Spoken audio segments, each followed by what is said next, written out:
same size. Again, take your source from quite an interesting part and then brush onto somewhere where you really think the effects could do with being. So I'm just taking pretty much all the colour and some of the detail from Samuel Jackson's forehead and bringing it up onto his shoulder, because everyone knows Samuel Jackson's shoulders are boring. And again, go over to your eraser and make sure you've got the right brush. Yep. And just go ahead and delete the bits again that you don't want. Okay, so it's starting to take shape now. It's starting to look a bit interesting. Next thing we'll want to do is bring the whole thing a bit more together. As you can see, he looks like he's deeply in the light and shaded, but the rest of the background doesn't really fit in to look like that. So again, I'm going to make another new layer now, and take a gradient tool and take quite a light brush. It's about this point where you really want to look to see what colours you want to be playing with for your final image. So I want to pick a sort of like a pale yellow colour for the gradient, and popping over to the foreground to transparent one. Again, gradient tools here, or G on the keyboard. And the light source is obviously shining straight onto the guy's forehead, so we're going to use this. And for a radial gradient, this one here, it should just come from there outwards. Okay, so that's okay there, but what we want to do is select that and stick it onto screen, so that just boosts any highlights, and so it'll do what we're looking for it to do. Again, take your eraser and erase the bits that you don't need. Change the opacity of your eraser if you have to. That's starting to look a bit better now. Again, on a new layer, what we want to do is quite the opposite now. Is take a dark colour. I just select sort of dark browns from his skin tone and brush around the sort of places where you think it could do with being a bit darker, and change that layer blending mode to something that's quite dark. Again, you can play with layers if you wish to. Again, leave it on top. Generally is quite a good idea. You can change the fill and opacity here. So I'm going to change the opacity to about 40 or so %, just so it gives it just a bit more kick. Next thing we want to do is, yep, you guessed it, another new layer. What I want to do on this layer is actually image and apply image. I've actually attributed my own hotkey to this because I do it so frequently.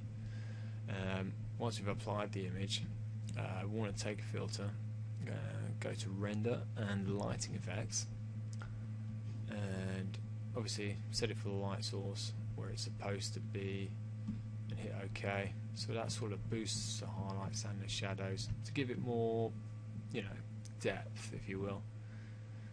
But as you can see down the bottom corner here, it's just not really merging too well. So what I want to do is take that down to about 50% or so. So you've got all the good parts and you're not showing too many of the bad parts too much. Again, on the new layer, apply the image. So image, apply image, and hit O on your keyboard and go to your dodge tool.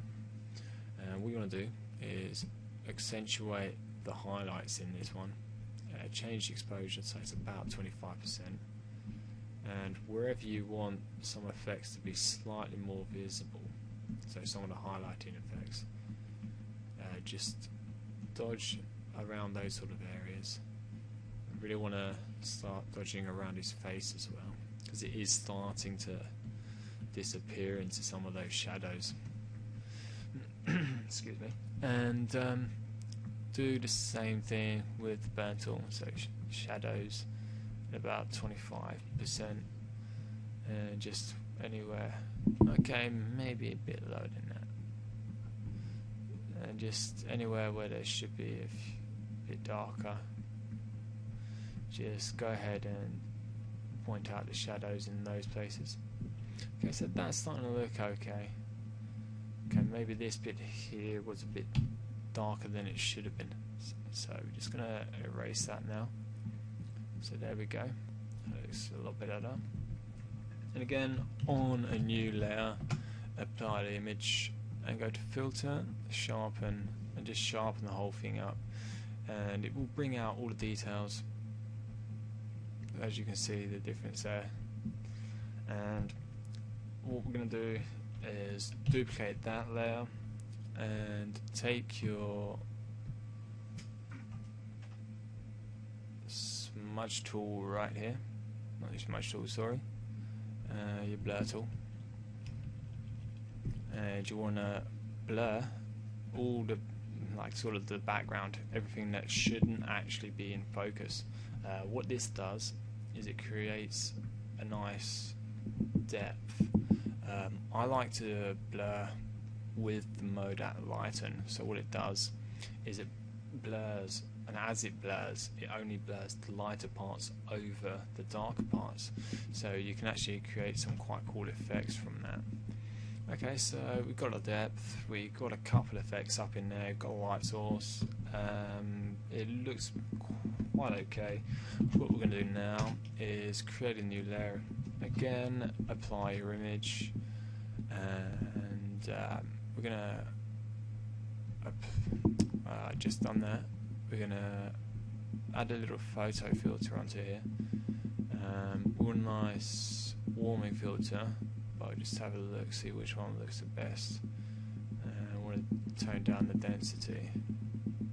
See, as you can see, the whole thing looks a bit warmer, looks a bit more inviting. And what we're going to do now, cancel that actually. We're going to make a new adjustment layer, and we're actually going to add a color balance layer. And what this will do, if we select the highlights, shadows and midtones, we can actually accentuate which colors we see in the highlights or the midtones or the shadows. So in the highlights we want it a bit yellowy, in the shadows maybe a bit more blue. That looks a bit better. In the midtones, there we go, that's a decent-ish colour. So that's looking alright. He doesn't look very happy, of course, never really does. So what we're going to do now is put some text in there. If my computer was to load my fonts quicker, we'd be able to do this. There we go. Just so you take your text tool and select where you want to type. Just click. You don't need to select an area or anything. Just click and type onto it. Type in your name or whatever you want. So I'm just going to put SLJ for Samuel Jackson because the guy's pretty badass. Shouldn't really need an introduction, but then you pick your font size. So that's a decent size. Don't want it too small.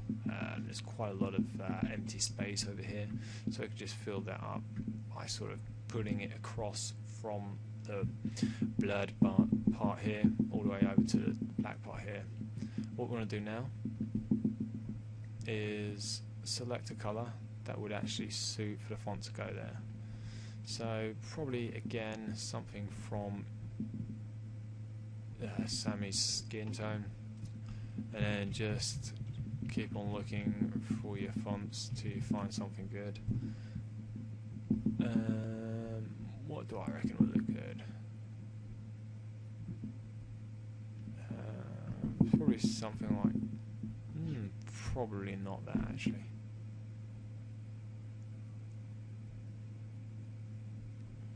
But for something like this, we want something quite bold. Looks quite decent.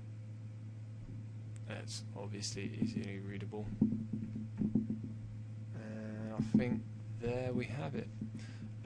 For the text, what we can do is go right click on the layer, go to blending options, and to make it stand out a bit more, what we can do is add different effects in here. None of them really stand out as too particularly interesting. You can create some cool effects, obviously. The drop shadow is actually one of my favourites. It's pretty handy for helping your text stand out a bit more.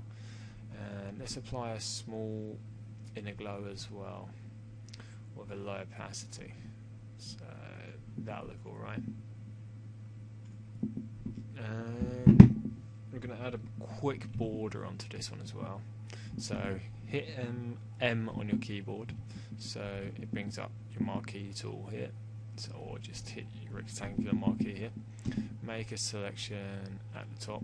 This would be sort of a movie style border, which really would fit in with the Samuel L. Jackson theme.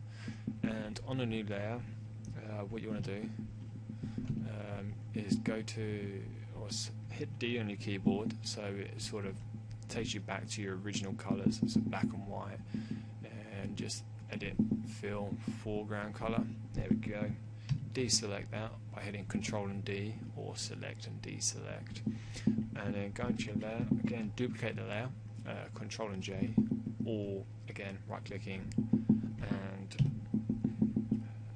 hitting duplicate, and take your move tool, again your move tool's up here, or M on your keyboard, and just move it down here, and we have a sig. That's looking pretty decent. So thanks for listening, and I hope you'll see some more of me soon.